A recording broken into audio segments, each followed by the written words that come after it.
YouTube, Warbles on a lot here, and I'm going to introduce you to the Dewfall Anomaly.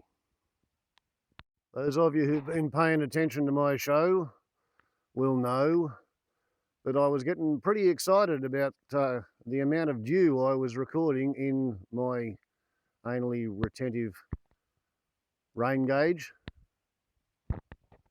mounted here beside my water storage, Chinese inflatable swimming pools. And I said that really the only way to find out how much dew was being dropped by the leaves of the eucalyptus trees down onto their roots would be if I got a second rain gauge and started moving one around on the ground. So I did that. I did indeed. I did exactly, precisely that. And you know what? I got really weird results.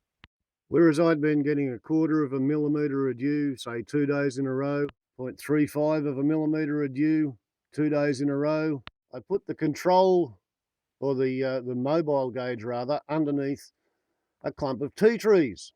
And the next morning, 0.15 of a millimetre of dew in the control gauge, here, about 60 inches off the ground, beside the water storage pools. Whereas the mobile gauge was placed underneath this clump of Melaleuca alternifolia, aka tea tree,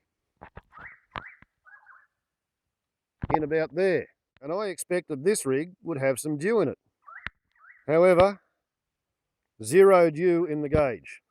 In there, 0.15 of a millimetre here. So the next experiment was over there underneath a wattle tree.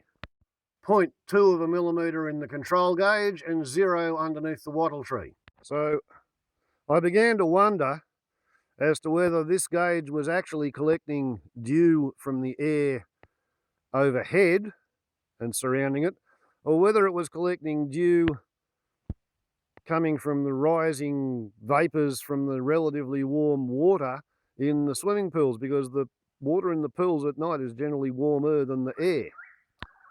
And I decided I'd better actually put the mobile gauge in the centre of the clearing.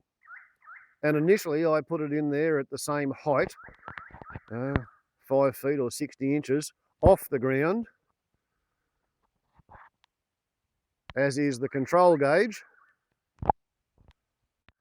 And sure enough, 0.25 of a millimetre of dew in the control gauge and nothing in the gauge on the lawn. And when I brought the lawn gauge down to 2 feet off the ground, still 0.25 of a millimetre of dew in the control gauge and 0 on the gauge over the lawn. So I decided to swap the gauges to see whether the new gauge, fresh from the factory, perhaps with perfectly shiny, smooth, unmarred surfaces, would make as much dew here beside the Chinese inflatable swimming pool as the old gauge, which has been in service for a month, exposed to the ultraviolet, the heat, the cold, the dust. And after measuring the water, it's been my habit to hang the collecting funnel on a wire hook while I wait for the inner glass to dry. So there have been successively scratches running on the inside of the collector funnel, marring the surface. And one of the things I know about water is that it has an enormous surface tension which clings to smooth surfaces. And if you're having trouble with raindrops clinging to the surface of your wing on a supercritical laminar flow airfoil, the way to get the water to go away is to scratch the perfectly smooth surface with very fine sandpaper. And then the water goes into the groove and that breaks the surface tension and the water is able to sheet and run off. So I figured maybe the old gauge with its micro scratches is actually making more dew than the new gauge. So maybe to do this experiment properly, you really have to have either 2 old gauges or 2 new gauges. Maybe 3 of each. Trouble is they cost $30 each. I've also come out at night, say 10 or 11 o'clock, and I've used my infrared laser thermometer to check and see that at night the 2 rain gauges are in fact running at the same temperature. And the very first result I got was 0.1 of a millimetre of dew in the new gauge on the old control location, and 0 dew in the old gauge on the mobile location in the centre of the lawn. So initially it was looking pretty good for the theory that this location is actually measuring dew arising or condensing out of the warm wet air coming up from the Chinese inflatable swimming pools and then contacting the cold gauge and condensing there. You may also notice 68% relative humidity, 61% relative humidity, 58% relative humidity, 64%, 57%, 61%. No dew in either gauge. Old unit makes more and bigger dewdrops in the collecting funnel. Not really possible to illustrate that here and now because this has been in the sun, and as you just saw, it's running at 40 degrees. So it's evaporated the dew that was in the funnel last night. But what you get is large dewdrops in this old collecting funnel versus tiny weeny little ones in the new collecting funnel, which, because it's been here in the shade of the tree, is still cool enough that it retains its dewdrops. Now, I do not know why you get more condensation onto the old funnel. I can explain why the old funnel might be better at leading the dewdrops that it condenses in a running down the slope. That would be because of the micro scratches on the inside of the funnel caused by putting it on and removing it from the wire hook which it hangs on while you're waiting to dry out the gauge. And look at that. Here on the lawn, the old gauge, 2 foot off the ground, last night collected 0.25 of a millimetre of dew. And it ran it down into its old, tired, slightly scratched measuring glass.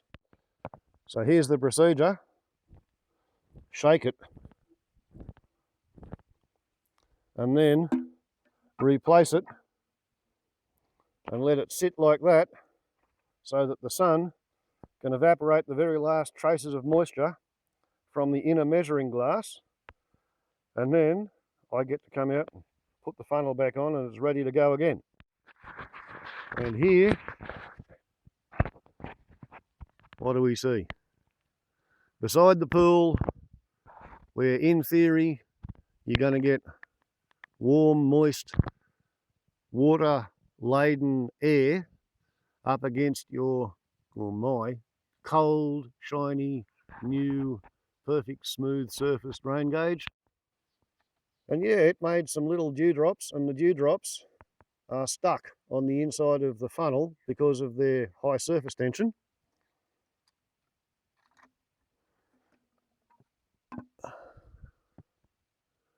And there's nothing in there. Not a bloody thing. Right?